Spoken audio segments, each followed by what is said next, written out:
Keegi andekas näitleja ühel hetkel ütles mulle, et ta loobub rikkusest. Ta loobub rikkusest ja ta on valmis ka kuulsusest loobuma. Ja siis, kui me arutasime seda teemat, siis ta korraga sai aru, et tal tuleb see kõigepealt saavutada. Sul on vaja kõigepealt see rikkus ja kuulsus saavutada, siis sa saad sellest loobuda. Ehk siis loobumise üks esimesi olulisi põhimõtteid on, et sa saad loobuda ainult sellest, mis sul olemas on.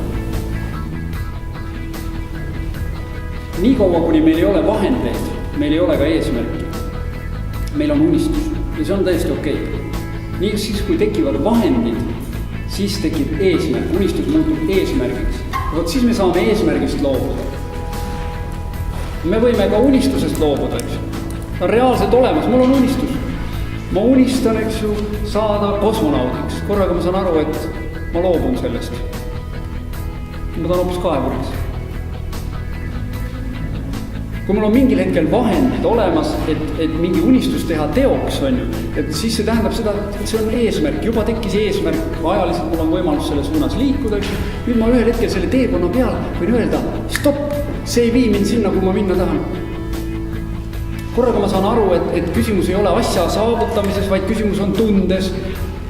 Ja ma sõnastan oma eesmärgi ringi. Ei, ma ei taha raha, ma ei taha hunnikut raha, ma tahan tunda, et ma olen rikas. Mis annab mulle selle tunde, korraga ma saan aru, et ma ei peagi selleks omama raha. Mul on vaja tunnet, ma otsin seda tunnet ja minu eesmärk läheb hoopis seisundi eesmärgiks, mis on kõige püham eesmärk, mis olla saab.